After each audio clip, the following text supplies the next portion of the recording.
أعوذ بالله من الشيطان الرجيم. بسم الله الرحمن الرحيم. وقال الملك ائتوني به فلما جاءه رسول قال ارجع إلى ربك فاسأله ما بال النسوة اللاتي قطعن أيديهن إن ربي بكيدهن عليم. صدق اللہ العظیم. آج ہمارا سبق آیت نمبر 50 سے شروع ہو رہا ہے اور سورہ یوسف ہے، اور یہ سیکشن نمبر 9 ہے. حضرت یوسف علیہ السلام کی ابتدائی زندگی سے حالات یہاں تک پہنچے کہ سیدنا یوسف علیہ السلام کو قید کر لیا گیا، اور اس وقت سیدنا یوسف علیہ السلام کی عمر اگر اندازہ لگایا جائے تو قریب 50 سال کے ہوگی. اور حضرت یوسف علیہ السلام قید میں ہیں، اور بادشاہ کو خواب آیا اور بادشاہ نے اس خواب کی تعبیر بادشاہ کو بتائی 7 سال قید رہنے کے بعد.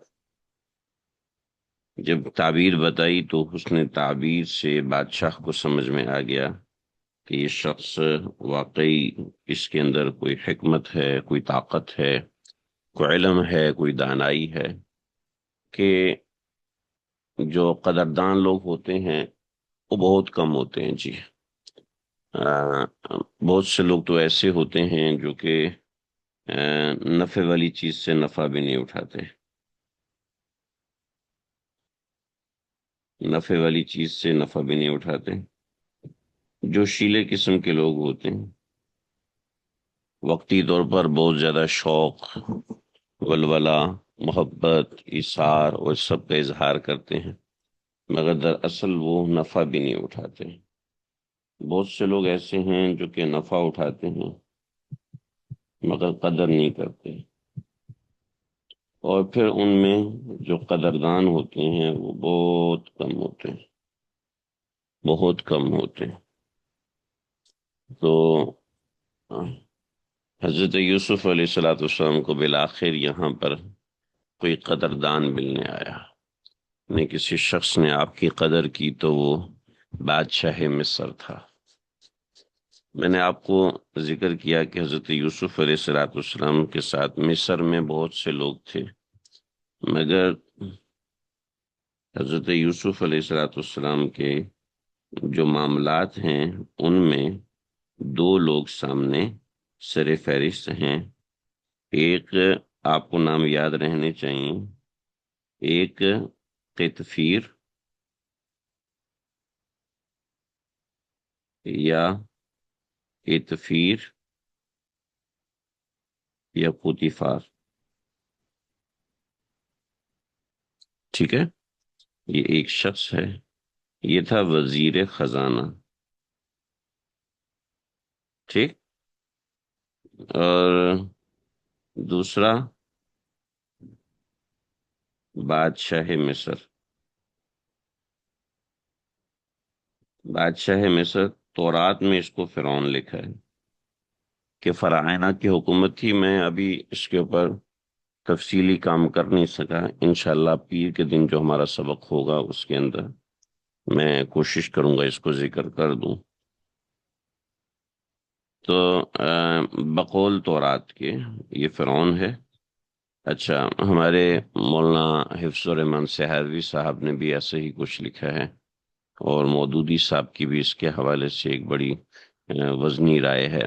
انشاءاللہ ذکر کروں گا. ضروری نہیں ہم مودودی صاحب کی رائے کو ڈسکس کریں، مگر جغرافیائی اعتبار سے، تاریخی اعتبار سے بعضی حضرات نے، جیسے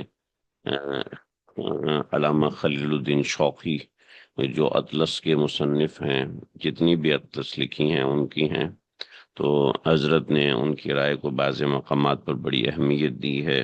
تو اس حساب سے میں کہہ رہا ہوں. تو بادشاہ مصر جس کا نام ریان ابن الولید تھا،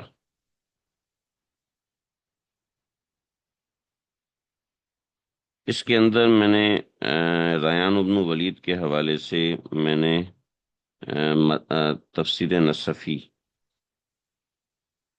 جس کا اردو ترجمہ مدارک ہے، تفسیر مدارک آپ لوگ پڑھ رہے ہیں تو آپ کو ان ناموں کے بارے میں معرفت ہونی چاہیے، پتہ ہونا چاہیے. آپ کے لیے یہ چیزیں اجنبی نہیں ہونی چاہیے. تو یہاں مدارک نے جو باتیں لکھی ہیں وہ بڑی ایک ایسی ہیں، حتیٰ کہ جو نصفی کے مترجم ہیں جنہوں نے مدارک ترجمے کے طور پہ لکھی ہے، تو ان کا بھی یہ کہنا ہے کہ یہ اسرائیلی روایات ہیں۔ جہاں کہیں ضرورت ہوئی تو ہم انشاءاللہ اس کو ڈسکس کریں گے، ذکر بھی کریں گے۔ تو یہ دو حضرات ہیں، آپ لوگوں کے ذہن میں ہونا چاہیے کہ دو حضرات مصر میں بطور خاص حضرت یوسف علیہ الصلوۃ والسلام کی زندگی کے اندر ہیں، اور تیسرا عزیز مصر کی بیوی زلیخا یا راعیل۔ ٹھیک، تو راعیل یا عزیز مصر کی بیوی، یہ تین اشخاص ہیں۔ تو جب ہم شخصیت کو پڑھتے ہیں تو شخصیت کے ساتھ اشخاص ہونا ضروری ہے۔ چنانچہ مرد کی زندگی میں خواتین کی کتنی بڑی اہمیت ہوتی ہے اور کتنا بڑا مقام ہوتا ہے، آپ دیکھ سکتے ہیں۔ حضرت یوسف علیہ الصلوۃ والسلام کا قصہ چل ہی نہیں سکتا جب تک زلیخا کا ذکر نہ آئے، اور جب تک زلیخا کی دیگر ساتھی نے جو خواتین ہیں ان کا ذکر نہ آئے۔ تو یہ یعنی مرد کی زندگی بغیر عورت کے کچھ بھی نہیں ہے، کچھ ہے ہی نہیں۔ تو بلا وجہ عورتوں کو پریشانی ہو رہی ہوتی ہے اپنی اہمیت جتلانے کی، اپنی اہمیت بتلانے کی۔ ایک شوہر اپنی بیوی کو بار بار کہ میں تیرا شوہر ہوں، میں تیرا شوہر ہوں، تو وہ خود ہی اس کے دل سے اتر جاتی ہے، وہ خود ہی اس کے دل سے اتر جاتا ہے کہ بے شوہر ہے، جلاد تو نہ بننا۔ تو ایسے ہی ہماری خواتین کو دھوکہ دیا گیا کہ تم نے اپنی اہمیت جتلانی ہے، ہر میدان میں مرد کا مقابلہ کرنا ہے۔ مرد اور عورت دونوں کمپیٹیٹر نہیں ہیں، مرد اور عورت دونوں کمپیٹیبل ہیں، کمپیٹیٹر نہیں ہیں۔ ہمارے معاشرے نے مرد کو عورت کا اور عورت کو مرد کا کمپیٹیٹر بنا دیا۔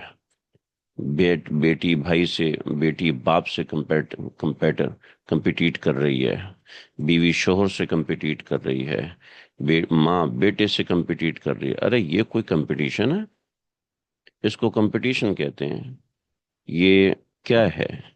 ہمارے معاشرے کو اس ذریعے سے تباہ کیا جا رہا ہے۔ میں اپنی وہ خواتین جو عقیدت احترام کرتی ہیں، رابطے میں رہتی ہیں، ان سے کہتا ہوں دست بستہ کہ اللہ کے واسطے اپنے آپ کو غیروں کا کھلونا مت بناؤ۔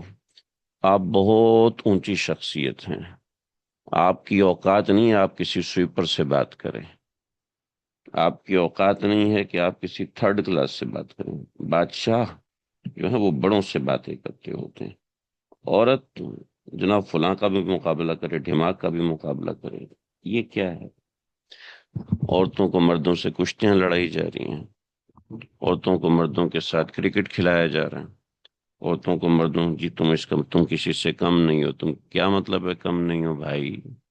جو لیڈ کرنے والا ہے آپ اس کو پیچھے بٹھا رہے ہیں، تو یہ بالکل بیکار قسم کی بات ہے۔ کوئی بالکل ایسے ہے وہ جیسے ایک سکھ جو ہے رکشے میں بیٹھا ہوا تھا اپنی بیوی کے ساتھ، تو رکشہ ڈرائیور جو ہے وہ شیشے میں بار بار اس کی بیوی کو دیکھ رہا ہے، تو سکھ نے کہا رکشہ روکو، رکشہ روکا اور اس کو کہا کہ تم پیچھے بیٹھو، خود آگے بیٹھ گیا، رکشہ چلانا شروع ہو گیا۔ کہتے بھی یہ کیا ہے؟ کہ آپ دیکھ کے دکھاؤ۔ تو ہمارا بھی یہی حال ہو گیا ہے۔ الامان والحفیظ۔ تو یہ تین لوگ ہیں حضرت یوسف کی زندگی کے اہم۔ یہاں قصہ چل رہا تھا، بادشاہ نے خواب دیکھا اور خواب کی وجہ سے بادشاہ پریشان تھا۔ سیدنا یوسف علیہ الصلوۃ والسلام نے خواب کی تعبیر عنایت فرمائی۔ خواب کی تعبیر سے سمجھ میں آ گیا کہ یہ بندہ کس لیول کا ہے، کس چیز کا آدمی ہے۔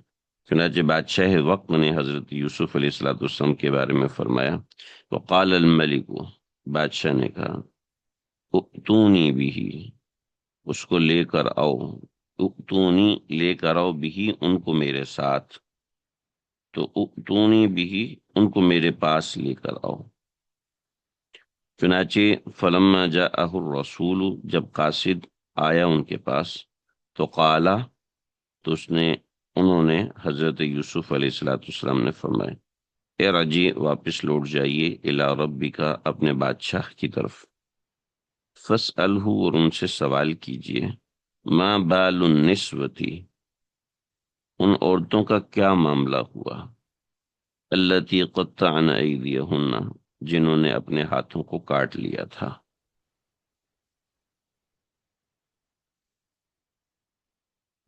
وقال الملک ائتونی بہ، بادشاہ نے کہا کہ ان کو میرے پاس لے کر آؤ، یعنی حضرت بہی سے مراد حضرت یوسف علیہ الصلوۃ والسلام، ٹھیک ہے، ائتونی لے کر آئیے میرے پاس،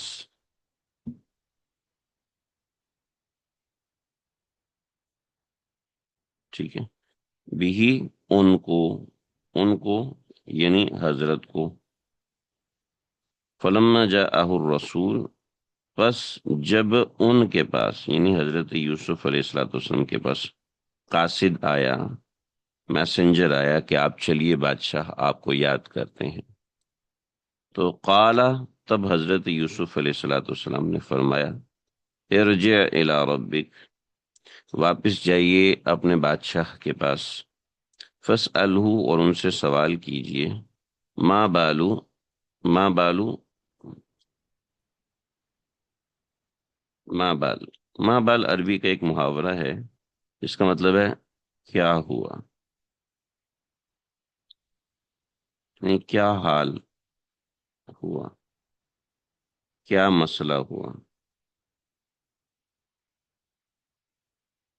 ٹھیک ہے، کیا پرابلم ہوئی،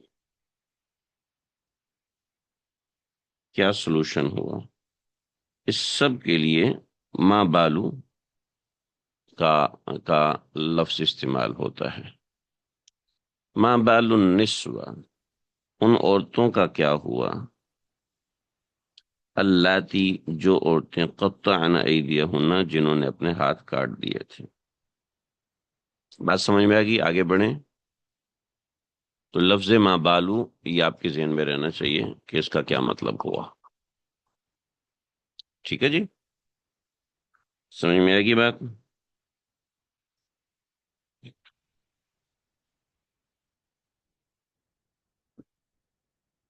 آگے بڑھتے ہیں، یہ ترجمہ آپ لوگ سمجھ لیجئے، اس کے اندر بہت ساری باتیں ہیں، تفسیری نکات تو میں نہیں کہوں گا، لیکن یہ ترجمہ سمجھنے کے لیے بہت ساری چیزیں ہیں۔ اصل میں کیا ہے، اصل میں اس میں بہت سارے اسباق ہیں ہمارے لیے، اور سمجھنا ہے، اور ایسے ہی اسباق نہیں ہیں بلکہ احادیث کے اندر یہ باتیں آتی ہیں۔ پہلی بات تو یہ ہے کہ بادشاہ نے حضرت یوسف علیہ الصلوۃ والسلام کو بلایا، حضرت یوسف نے انکار کیا،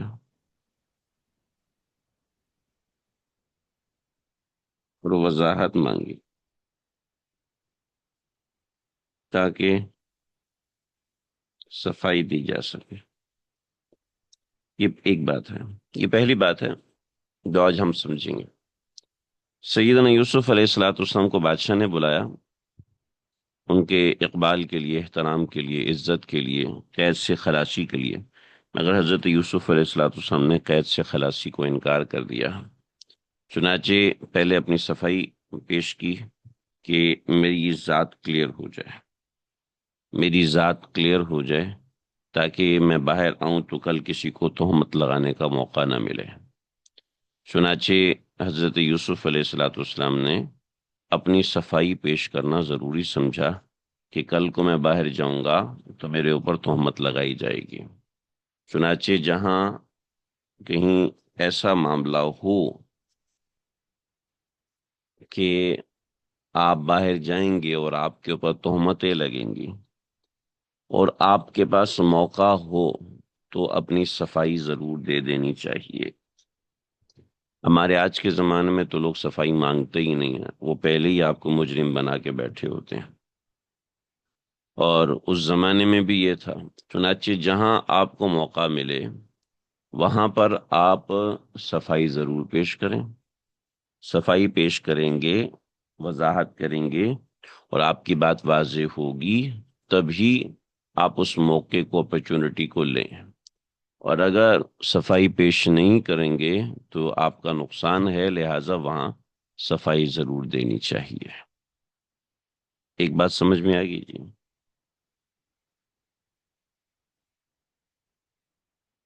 ہاں، میں اس پہ آتا ہوں، یہ تو پہلی بات ہے۔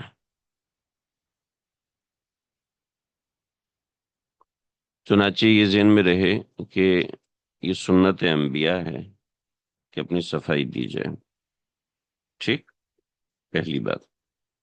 دوسری بات یہ ہے، اس کے اندر صفائی کے الفاظ کا چناؤ اہم ہوتا ہے۔ حضرت یوسف علیہ السلام کے ساتھ جو معاملات تھے وہ رعیل کے تھے، ٹھیک ہے، جو کہ جس نے حضرت یوسف کی تربیت کی تھی، کھلایا پلایا، بڑا کیا، خیال رکھا، پالا، ٹھیک ہے۔ تو اب جس کے کہنے پہ حضرت یوسف کو جیل میں ڈالا گیا تھا، ٹھیک ہے، اس کے بارے میں معاملہ ہے، تو حضرت نے رعیل کا نام نہیں لیا، اشارہ نہیں دیا، بلکہ تمام عورتوں کا ذکر کر دیا کہ اتنی ساری عورتیں تھیں، ان سب کے جو معاملات ہوئے وہ کیا ہوئے۔ آگے سمجھ لیں کہ جو اندر کی کہانی تھی وہ سب کے سامنے نہیں تھی، مگر ہاتھ کاٹنے والی بات 40 خواتین میں ہوئی تھی اور خادمائیں الگ تھی، ٹھیک ہے۔ تو یہ قصہ مشہور تھا اور یہ ضرب المثل تھا کہ ایسا حسین و جمیل انسان جس کو دیکھ کے عورتوں نے ہاتھ کاٹے تھے۔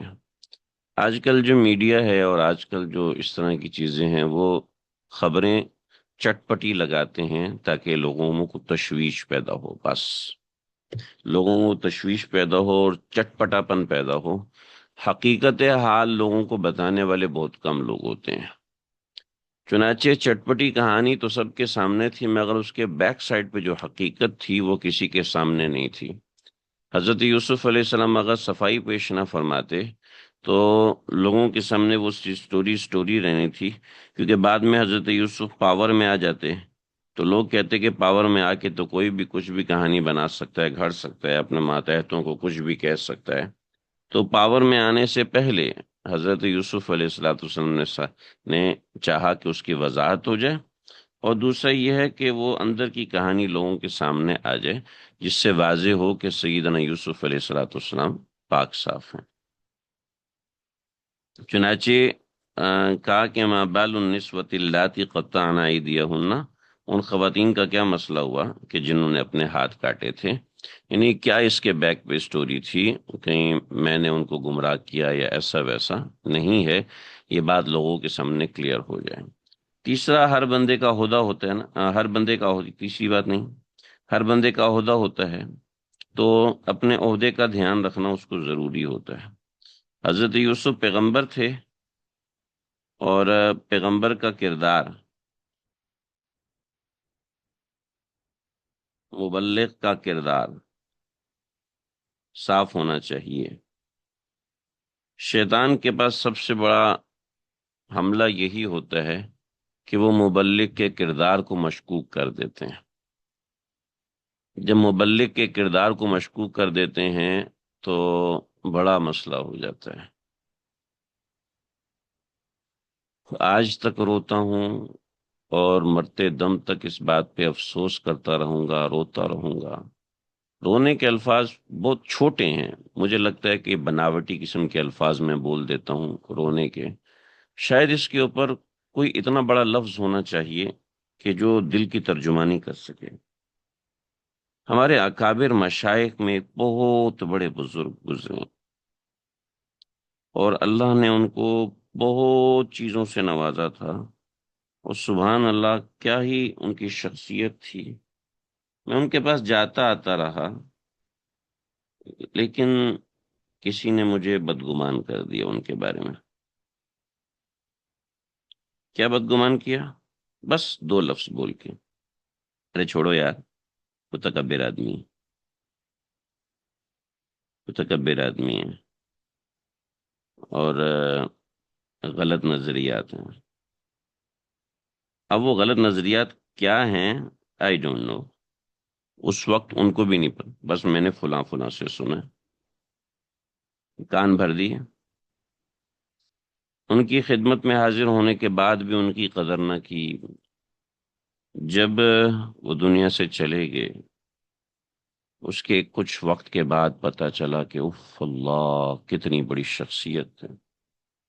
ان کی دنیا سے جانے کے بھی ایک دو سال کے بعد میں نے ان کا ایک درس سنا، تو وہ درس مجھے عجیب محیر العقول لگا۔ پھر دوسرا سنا، پھر تیسرا سنا، یوں کرتے کرتے میں نے ان کو اتنا سنا کہ جتنا میں سن سکتا تھا، مگر اب پچھتائے کیا ہو جب چڑیاں چگ گئی کھیت۔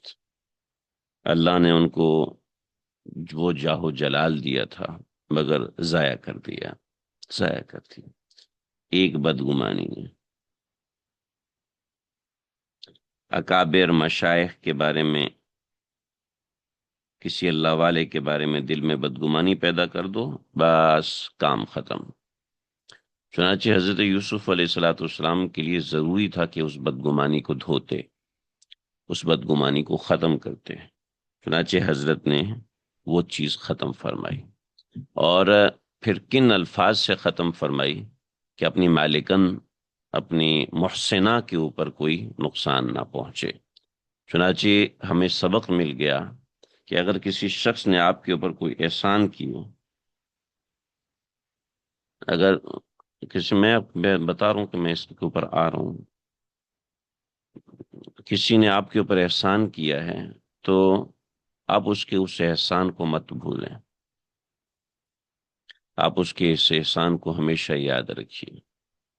مجھے اچھے سے یاد ہے کہ میں جب یہ دارالفتہ بنا رہا تھا، تو میرے اساتذہ نے مجھے اتنا زور دیا تو مجھے ہنسی آتی تھی کہ یہ کیا کہہ رہے ہیں۔ میں نے کہا میرے جیسا بندہ تو بنا سکتا نہیں ہے، میں تو بازار سے سامان خریدنا مجھے نہیں آتا، وہ میرے سے اپنی اہلیہ کو لے کے جاتا ہوں، مجھے سامان نہیں خریدنا آتا، مجھے چونا لگا دیتے ہیں، سودا سودا صرف مجھے نہیں خریدنا آتا۔ میں اتنی کتابیں، اتنی الماریاں، یہ اور اتنا سیٹ اپ، پھر علماء سے ڈسکشن کرنا، مفتیان کرام کی تنخواہیں طے کرنا، مسائل، اور یہ بڑی مشکل کام ہوتے ہیں۔ میں نہیں کر سکتا، مجھے اندر سے ہنسی آتی تھی۔ مگر ایک شخص وہ میرے ساتھ کھڑا ہوا، اور ماشاءاللہ اس نے ایک ایک چیز میرے ساتھ کی، اللہ ان کو جزائے خیر دے۔ تو وہ میرے محسن ہیں، زندگی بھر ان کا احسان میرے ساتھ رہے، اور ابھی بھی بہت سارے لوگ ہیں کہ ماشاءاللہ ان کا سارا سلسلہ چلتا ہے، اللہ ان کو سب کو جزائے عظیم۔ تو اپنے محسنین کو کبھی نہیں بھولنا چاہیے۔ چنانچہ حضرت یوسف علیہ السلام ڈائریکٹ زلیخا، میں نے 7 سال قید گزاری اس عورت کی وجہ سے، حالانکہ میں نے کچھ بھی نہیں کیا، اس عورت کی ضد کی وجہ سے میں نے اتنا عرصہ گزار دیا۔ تو یہ دیکھیے پیغمبرانہ شان کیا ہوتی ہے۔ تو نمبر 3،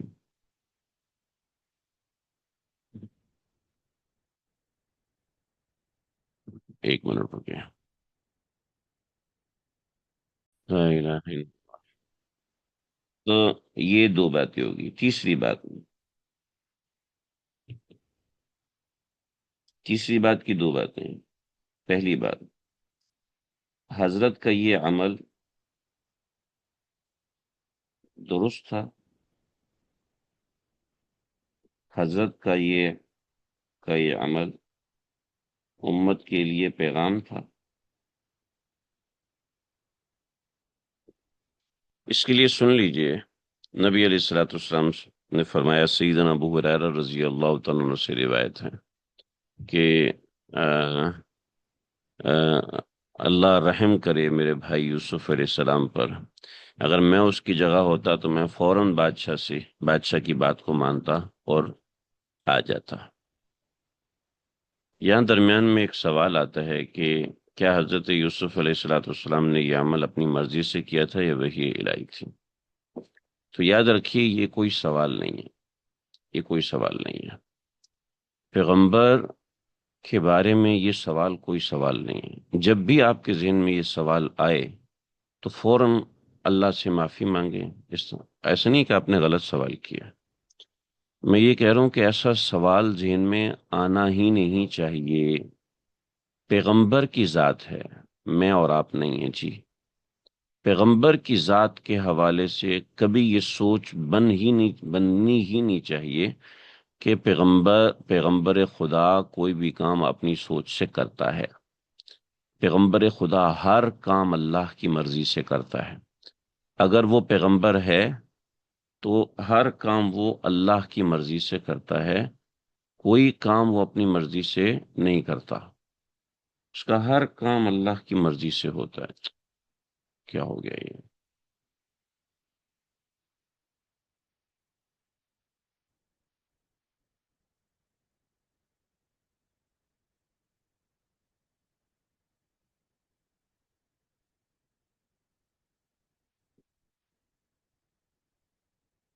ایک منٹ۔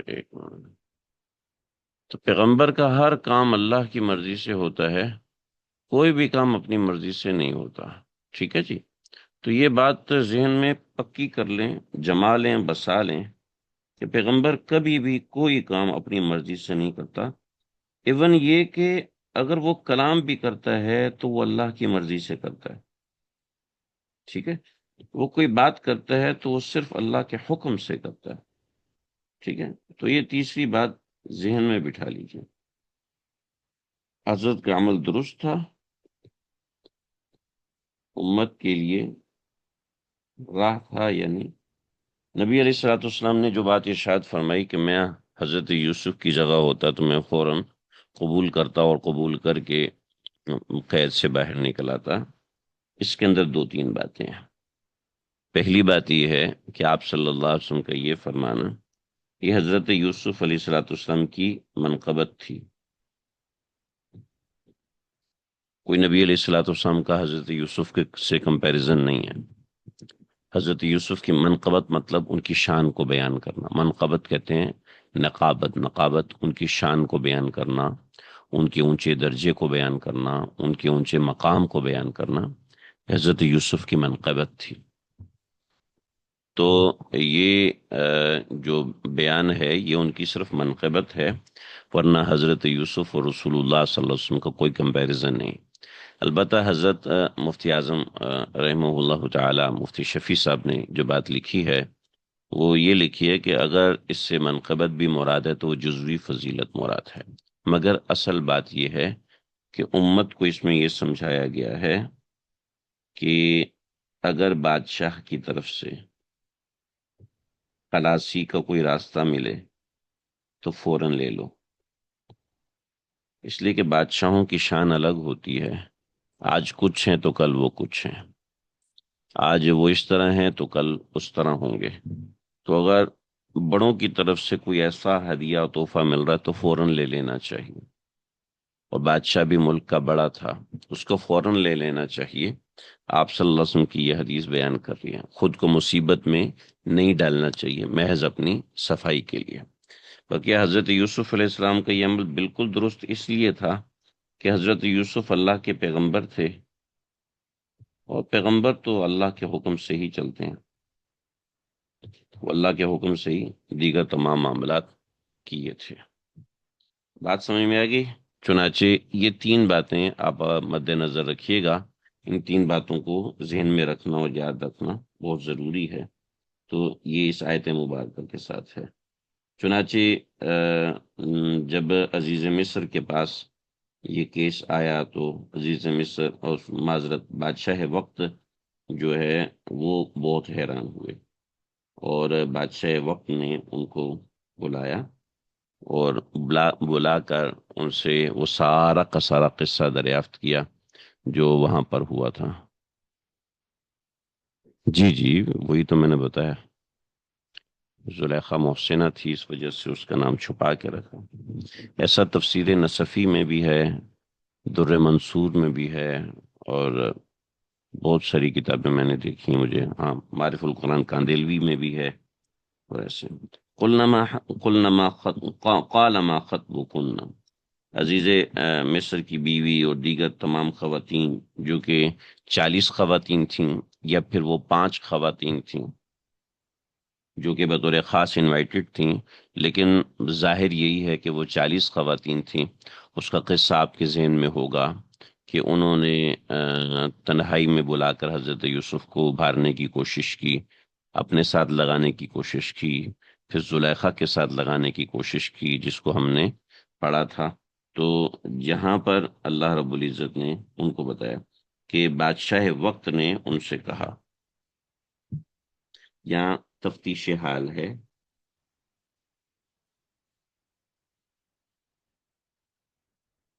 یہ آپ عنوان لگائیں گے تفتیش حال۔ قال ما خطبکن، قال ما خطبکن،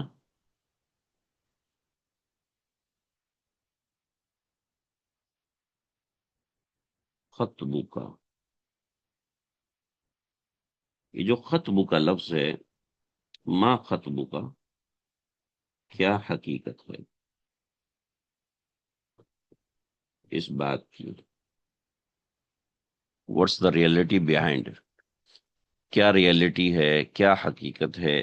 قال ما خطبو، ما خطبو کا قرآن مجید میں کئی جگہوں پر استعمال ہوا ہے، ما خطبو کا قرآن میں کئی جگہوں پر استعمال ہوا ہے۔ دیکھیں ترجمہ میں نے اوپر 2 دفعہ کیا ہے، شاید 3 دفعہ کیا ہے۔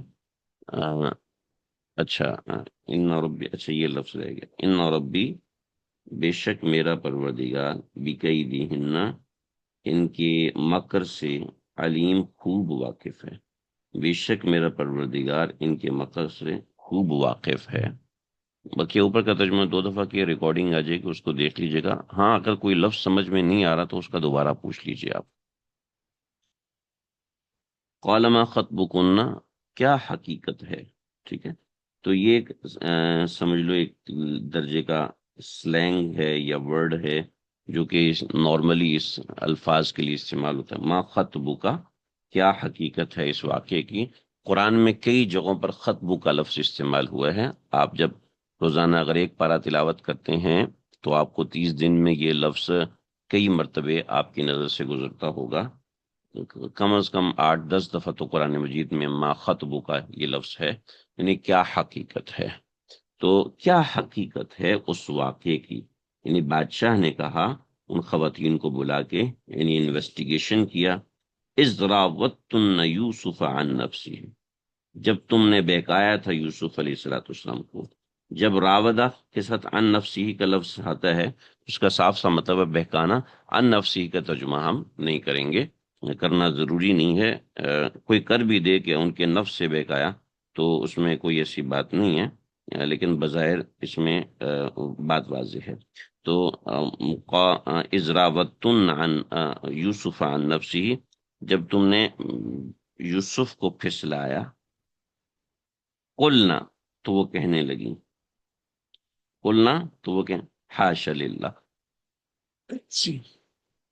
پہلے بھی لفظ گزر چکا ہے، حاشا للہ مطلب سبحان اللہ، یعنی کلمہ فجائیہ، بڑا کلمہ، کلمہ فجائیہ، منہ سے نکلنے والا کوئی کلمہ، جیسے اوہو، تو ارے بھائی، یہ حاشا للہ عربی زبان میں یہ سبحان اللہ، ما علمنا علیہ من سوء، ہمیں، ما علمنا، ہم نے نہیں جانی، علیہ اس شخص پر، یعنی حضرت یوسف، من سوء برائی میں سے کچھ بھی، ہم نے اس میں سے کوئی برائی نہیں دیکھی۔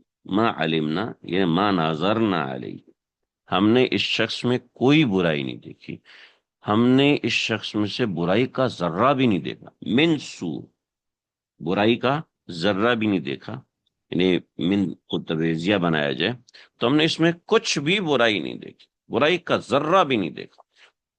یہ من سو جو ہے جو ہے بعض حضرات نے زائدہ بنایا، زائدہ نہیں ہے یہ منسو، یعنی ہم نے اس میں سے برائی کا ذرہ بھی نہیں دیکھا۔ میں کچھ درمیان میں ٹرمینالوجیز آ جاتی ہیں، آپ سن لیا کریں، سمجھ میں نہ آئے تو کوئی ایسی بات نہیں، لیکن آپ سنیں گے تو سننے سے بھی خالی فائدہ ہوگا، کل کل آپ کو سمجھ میں آئے گی۔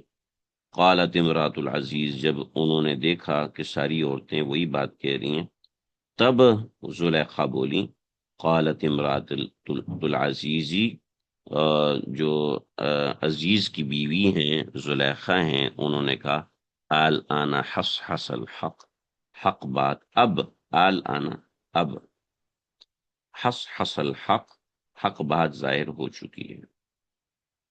دیکھیے یہاں پر امرات العزیز الآن یہ لفظ ہے، لیکن جب الگ پڑھیں گے تو پھر آل آنا پڑا جائے گا، ٹھیک ہے نا، تو ذہن میں رکھیے گا۔ قالت امرات العزیز، عزیز کی بیوی کہنے لگی آل آنا حس حس الحق، اب حق ظاہر ہو چکا ہے۔ چنانچہ انہوں نے اعتراف جرم کیا اور واضح کیا، انا راودتہ عن نفسہ، میں نے ہی ان کو بہلایا کھسلایا تھا، وَإِنَّهُ لَمِنَ الصَّادِقِينَ، وہ سچوں میں سے تھے۔ میں شاید اس کو بیان نہیں کر سکتا، اور شاید ہی کوئی شخص اس کو بیان کر سکے کہ جب کوئی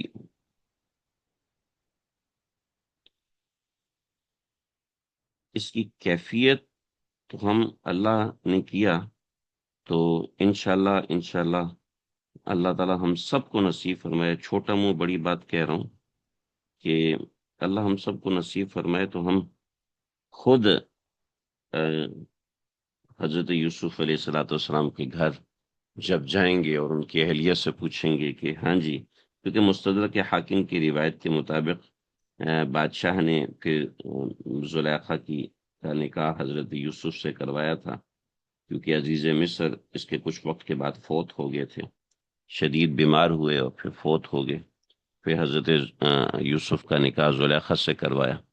تو اسرائیلی روایات کے مطابق زلیخا حضرت یوسف کی بیوی ہوئیں، اور افرایم ان کے بیٹے پیدا ہوئے اور ایک اور بیٹے پیدا ہوئے، تو وہ زلیخا سے یعنی 5 اولادیں ہوئیں جو کہ زلیخا سے ہوئی ہیں، یعنی رائل سے ہوئی ہیں۔ لیکن برحال وہ ایک اپنی جگہ پر ہے۔ میں یہ کہہ رہا ہوں کہ جب یہ بات کہہ رہے ہیں نا آل آنا حس حس الحق، تو یہ ایسے ہی بات نہیں ہے، انا راودتہ عن نفسہ وانہ لمن الصادقین، آپ کے اوپر کوئی پریشر نہیں ہے، آپ کے اوپر کوئی ذمہ داری نہیں ہے، مگر آپ پھر بھی سامنے والے کی صداقت کا اعتراف سرے بازار کر رہے ہیں، اس کے اندر میں یہ کہوں کہ محبت نہیں بلکہ عشق چھپا ہوا ہے، کہ بندے کو کسی کی ذات سے ایسا گہرا لگاؤ ہو جائے کہ اس کی ذات کے سامنے اپنی عزت کی پرواہ بھی نہ کرے، ساری زندگی کی پرواہ نہ کرے، تو اس کے ان الفاظ میں کتنی گہری محبت چھپی ہوئی ہے۔ انا راودتہ عن نفسی، میں نے ان کو بہکایا تھا، آپ پہ کوئی پریشر نہیں ہے، اور آپ کے اوپر کوئی ایسا ذمہ داری نہیں ہے کہ آپ آج سچ ہی بولیں گی، آپ جھوٹ نہیں بول سکتی۔ لیکن جب وہ اپنی آنکھوں سے کھلتے ہوئے تالے دیکھ رہی ہیں، ایک بے زبان بچے کی زبان کو کھلتا دیکھ رہی ہیں، حضرت یوسف علیہ الصلوۃ والسلام کی 40 سالہ یا 30 سالہ زندگی دیکھ رہی ہیں، پاک دامنی دیکھ رہی ہیں، قید میں زبان نہ کھولنا دیکھ رہی ہیں، اور اور اتنی تکلیف کے بعد بھی عزت احترام کا نہ جانا دیکھ رہی ہیں، اور دوسری طرف سے وہ بےتاب اتنی ہیں کہ اپنا سب کچھ ان کو سونپنے کو تیار ہیں، مگر وہ شخص محض اپنے نوالے کھلانے والے کے اوپر اتنا مہربان ہے، تو آپ خود سمجھ سکتے ہیں کہ اللہ رب العزت نے ان کے دل میں کیسی عقیدت و احترام بھری ہوگی کہ الآن حس حس الحق انا راودته عن نفسی، یہ جملے ایسے نہیں ہیں، ہم کیا اس کو بیان کریں گے، شاید انہی کی زبان سے اللہ تعالیٰ ہمیں سنوائے تو شاید ہمیں اس وقت وہ کیفیت سمجھ میں آ سکے۔ وَإِنَّهُ لَمِنَ الصَّادِقِينَ، وہ سچوں میں سے ہے۔ تب حضرت یوسف علیہ السلام نے یہ بات فرمائی، ذَلِكَ، یہ سب اس لیے ہے، لِيَعْلَمَ، تاکہ ظاہر ہو جائے کہ انی لم اخنہ بالغیب، میں نے اس کے ساتھ خیانت نہیں کی، عزیز مصر کے ساتھ۔ اس لیے میں نے وہ 3 نام آپ حضرات کے سامنے رکھے تھے تاکہ آپ حضرات جو ضمیروں کے مرجع ہیں، جو اشاروں کے اوپر جو چیزیں ہوتی ہیں اس کے اوپر سے کنفیوز نہ ہو جائیں۔ تو ذالک لیعلم، تاکہ یہ بات ظاہر ہو جائے کہ انی لم اخنہ بالغیب، لیعلم، تاکہ وہ جان لے، تاکہ وہ جان لے، تاکہ یہ ظاہر ہو جائے، نہیں یہ ترجمہ غلط تھا، تاکہ وہ جان لے، تاکہ اس پر ظاہر ہو جائے کہ انی لم اخنہ بالغیب، کہ میں نے اس کی غیر موجودگی میں خیانت نہیں کی اس سے، ٹھیک ہے۔ یعنی اس زمانے میں زنا تو کوئی عیب تھا ہی نہیں، البتہ کسی کی بیوی کے ساتھ زنا کرنا یہ ایک عیب کی بات تھی۔ تو یہ بتایا انی لم اخنہ بالغیب وان اللہ لا یہدی کید الخائنین، وان اللہ، اور بے شک اللہ، لا یہدی کید الخائنین، ہدایت نہیں دیتا، بلا شبہ اللہ چلنے نہیں، لا یہدی چلنے نہیں دیتا، کید الخائنین، خیانت کرنے والوں کی خیانت کو، خیانت کرنے والوں کے فریب کو اللہ تعالی چلنے نہیں دیتا۔ یہ بتایا کہ اگر میرا فریب، اگر میں خائن ہوتا تو میرا تو فریب چل جاتا نا۔ آج بادشاہ مجھے بلا رہا ہے تو اس کا مطلب یہی ہے کہ میں خائن نہیں ہوں۔ دیکھیں، ایک درجہ تعریض نہیں ہے، اپنی بات کی وضاحت کر دی حضرت یوسف نے کہ میں نے یہ سب اس لیے نہیں کیا کہ میں زلیخا کو، اپنی مالکن کو، اپنی محسنہ کو بدنام کروں، میں نے صرف اس لیے کیا تاکہ جو میرا محسن ہے اس کو پتہ چل جائے کہ میں نے اس کے ساتھ خیانت نہیں کی، اور یہ رہے کہ ان اللہ لا یہدی کید الخائنین، اللہ خیانت کرنے والوں کے مکر کو چلنے نہیں دیتے۔ جو لوگ خیانت کرتے ہیں اللہ تعالیٰ اس کا مکر آج نہیں تو کل ضرور کھول دیتے ہیں۔ اس لیے کہتے ہیں کہ بھائی تقوی سے رہو، ایمان سے رہو، تقوی کا ڈھونگ مت رچاؤ۔ بہت سے لوگ ہیں پیروں سے بیعت ہو جاتے ہیں اور ان کے سامنے اچھے اچھے بنتے ہیں، مگر اصل میں وہ ڈھونگی ہو رہے ہوتے ہیں، اپنے آپ کو اچھا ثابت کرنے کی کوشش کر رہے ہوتے ہیں، مگر حقیقت میں وہ کیا ہوتے ہیں، وہ تنہائیوں میں ویسے ہی گناہ کرتے ہیں، ویسے ہی ان کا دل برا ہوتا ہے، ویسے ہی ظاہر کرتے ہیں کہ بڑی عقیدت احترام ہے، مگر اندر ان کے کچھ بھی نہیں ہوتا، محنت، خدمت، کام کچھ بھی کرنے کو تیار نہیں ہوتے، بس اوپر اوپر سے یہ بتا رہے ہوتے ہیں کہ جب ہم ایسے ہیں ویسے ہیں۔ تو ان اللہ لا یہدی کید الخائنین، تو ان کی خیانت آج نہیں تو کل، کل نہیں تو پرسوں کھل کے رہتی ہے۔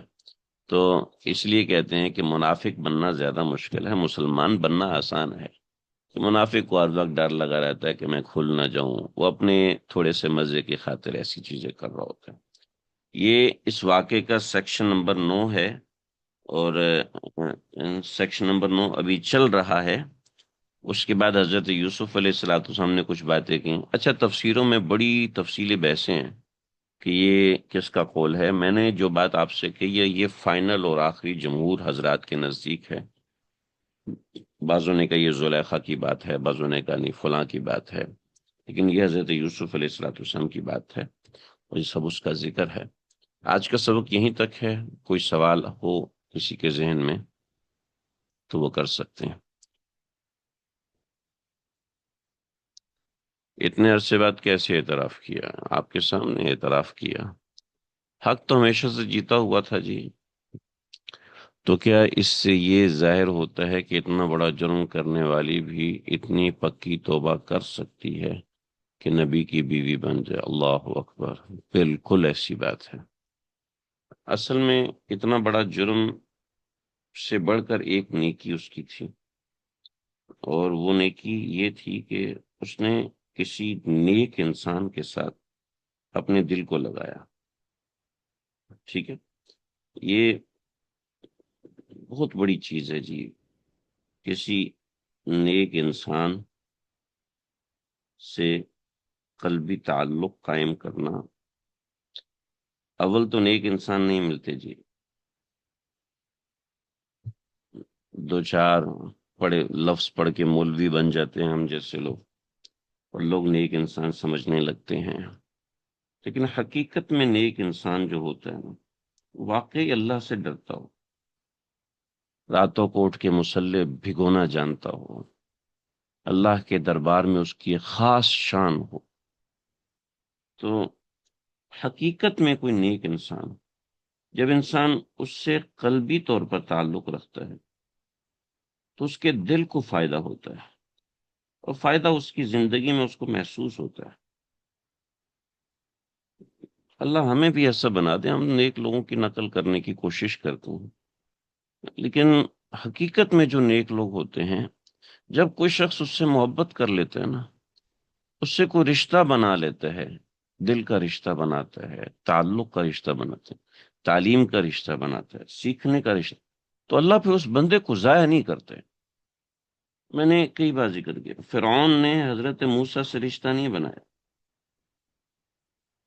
حضرت آسیہ نے حضرت موسیٰ سے رشتہ بنایا۔ کیا ہے؟ ایک تعلق کا، ایک عقیدت و محبت کا رشتہ بنایا۔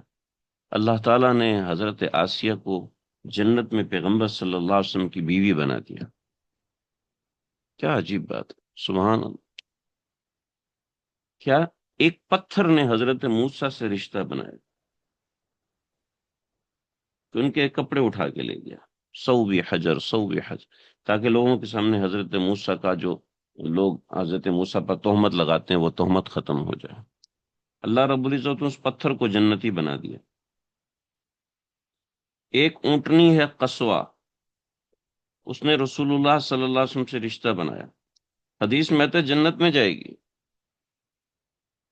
کسی اللہ والے سے قلبی تعلق بنائیے، آپ کے دل کو بہت فائدہ ہوگا۔ اپنا دل سے تعلق بنائیے، سمجھ؟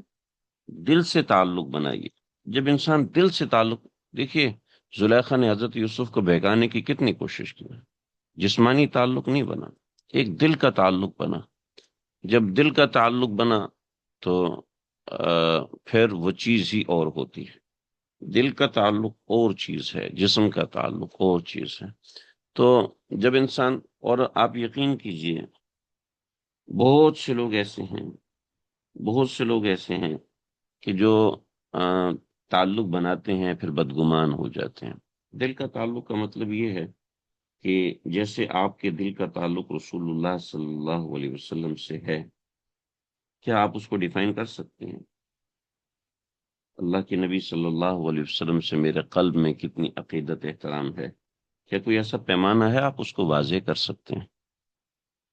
تو جو تعلق رسول اللہ صلی اللہ علیہ وسلم سے دل کا بنا ہوا ہے، ایسا ہی تعلق کسی اللہ والے سے بنائیے۔ سالک اپنے شیخ سے قلبی تعلق رکھے تو وہ منزلیں پا سکتا ہے۔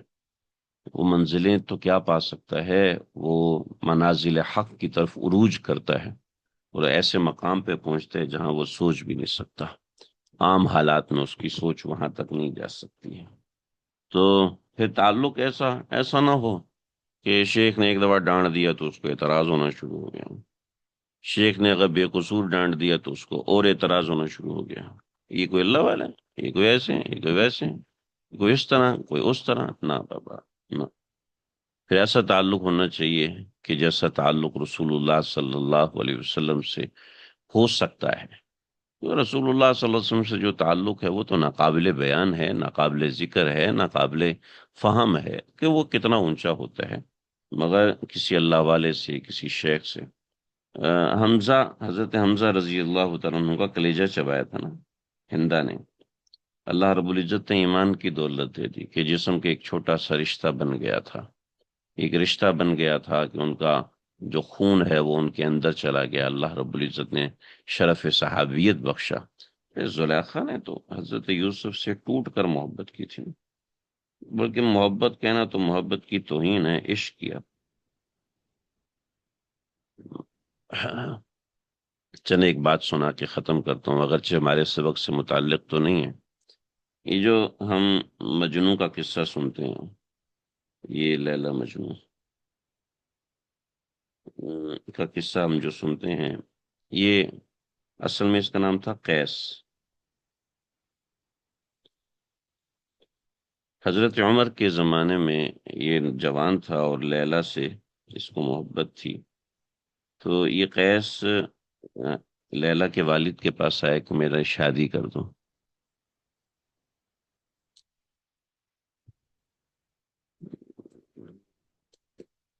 میری شادی کر دو ان سے۔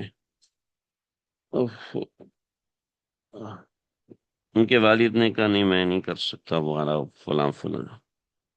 تو مجنوں، یہ جو قیس تھے لیلا کے عشق میں اتنے پاگل ہوئے، اتنے پاگل ہوئے، اتنے پاگل ہوئے کہ جگہ جگہ دیواروں پہ ٹکریں مارنا، اور جیسے حضرت مغیث رضی اللہ تعالیٰ عنہ بریرہ کے عشق میں پاگل ہو گئے تھے، اور پاگل پاگل ایسے ہوئے کہ دیواروں پہ ٹکریں مارتے اور مر گئے، کہ یہ عشق ایسی چیز ہے جو اچھے خاصے انسان کو تباہ کر دیتی ہے اور اچھے خاصے انسان کو بنا کے رکھ دیتی ہے، بس وہ صحیح لائن پر ہو اصل ہے۔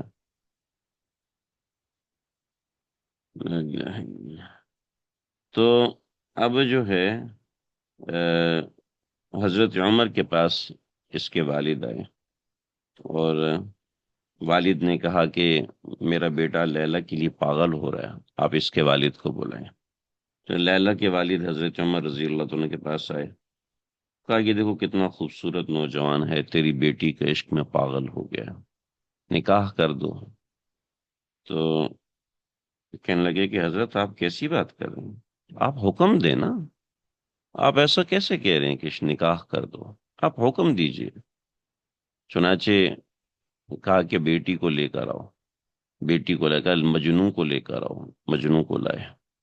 تو مجنوں کہنے لگا یا عمر، کیا لیلا راضی ہے؟ کہا ہاں راضی ہے۔ اس کے والد نے ہاں کی ہے۔ کہا کہاں ہے لیلا؟ کہ یہ پردے کے پیچھے ہے۔ پردے کے پاس ہے۔ کہا لیلا تم یہیں پر ہو؟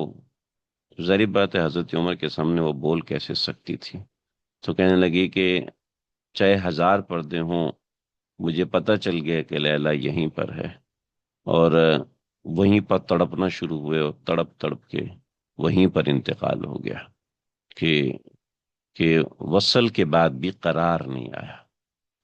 تو یہ عشق اور محبت ایک ایسی چیز ہے جو انسان کو پاگل کر دیتی ہے۔ یہ سمجھدار لوگوں کے کام نہیں ہے، جو سمجھدار جن کی عقل سلامت ہوتی ہے، یہ وہ ایک حد ہوتی ہے اس سے پار ہو جاتی ہے۔ آج کے دور میں نیک لوگوں سے بدگمان ہوں تو کیسے دور ہوں، کیسے دور ہوں۔ اپنی بدگمانی کو وہ توبہ کریں، اللہ سے معافی مانگیں۔ جب کوئی بدگمان ہوتا ہے تو پھر اس کے اوپر شاید میں آپ کو گھنٹوں آپ کا وقت لگا دوں، میں آپ کو اتنے واقعات سنا سکتا ہوں، فی الحال اتنا ہی ہے جی۔ اللہ تعالیٰ سمجھنے کی توفیق دے۔ السلام علیکم ورحمۃ اللہ وبرکاتہ۔ حضرت یوسف کیا ہے؟ آیت نمبر 53 حضرت یوسف سے soul inclined toward evil, how can we apply the lesson on daily life? جی وہی تو میں سمجھا رہا تھا یہاں پر، کہ اپنی ڈیلی لائف میں اس کو اپلائی کر سکتے ہیں ہم، کہ ہم کہیں اپنا تعلق، قلبی تعلق کسی اللہ والے سے بنائیں۔ جب اللہ والے سے تعلق بنتا ہے تو انسان کے اندر کی صفائی ہوتی ہے، ٹھیک ہے، ایک ویکیوم لگ جاتا ہے، کہ میں نے ذکر کا بتانا ہے، میں نے احوال کا بتانا ہے۔ جب انسان ذکر کا بتاتا ہے، احوال کا بتاتا ہے، تو آہستہ آہستہ قلب میں ایک عقیدت بڑھنے لگتی ہے، تو اس وقت بہت سے لوگوں کو شک پڑنے لگتا ہے، مردوں کو بھی اور خواتین کو بھی کہ ہماری جو شیخ سے عقیدت ہے یہ کہیں غلط تو نہیں ہے، یہ تو ہم کوئی گناہ کا کام تو نہیں کر رہے، یہ تو کسی انسان سے ایسا تعلق نہیں ہونا چاہیے، تو اللہ سے ہونا چاہیے، تو وہ فنائی طاری ہوتی ہے جس کو فنا فی الشیخ کہتے ہیں۔ لیکن بالکل ابتدا میں یہ حالت نہیں ہوتی ہے، بعض لوگ ایسے ہوتے ہیں جن کی بالکل ابتدا میں حالت ایسی ہوتی ہے، ان کا شیخ سے دل میں تعلق ایسا بن جاتا ہے کہ نماز پڑھتے ہیں تو ایسا لگتا ہے کہ شیخ سامنے ہے، ذکر کرتے ہیں تو ایسا لگتا ہے کہ شیخ سامنے ہے، اور اعمال کرتے ہیں تو ایسا لگتا ہے کہ شیخ سامنے ہے۔ میری حتی الامکان کوشش ہوتی ہے کہ میں شیخ کے حوالے سے زیادہ بات نہ کروں، کیونکہ سالکین پر پھر جب اس چیز کا اثر ہوتا ہے تو شیخ کا زیادہ ذکر ان کے لیے بعض دفعہ نقصان کا باعث بن جاتا ہے۔ اس کی ایک عمر ہوتی ہے، ایک وقت ہوتا ہے کہ جب زیادہ ذکر کیا جاتا ہے۔ فی الوقت میری یہی کوشش ہوتی ہے کہ میں ذکر اللہ کی طرف زیادہ مائل کروں، کیونکہ سالک ایک وقت جب ذکر کرتا ہے تو ذکر کرنے کے بعد اس کے قلب کی کیفیات ایک بالکل شیخ کے رخ پہ جاری ہوتی ہیں، اس کو ڈر لگتا ہے کہ کہیں ایسا تو نہیں کہ میں کسی گناہ میں مبتلا ہو رہا ہوں، حالانکہ وہ کوئی گناہ وغیرہ نہیں ہوتا۔ فرمایا کہ جوشیلے لوگوں کو جوش وقتی ہوتا ہے، وہ قدر نہیں کر پاتے، تو ایسے لوگوں کیسے صحیح ہو سکتے ہیں؟ کوئی ایک چیز بتا دیں۔ بس پابندی رکھیں، ٹھیک ہے، پابندی رکھیں، اور جب انسان پابندی رکھتا ہے تو جوش خود بخود تھم کر ہوش میں تبدیل ہو جاتا ہے۔ پابندی رکھیں، اور آپ پریشان نہیں ہو، ماشاءاللہ آپ کے مزاج میں جوش نہیں ہے، اللہ تعالیٰ آپ کو خوش رکھے۔ السلام علیکم۔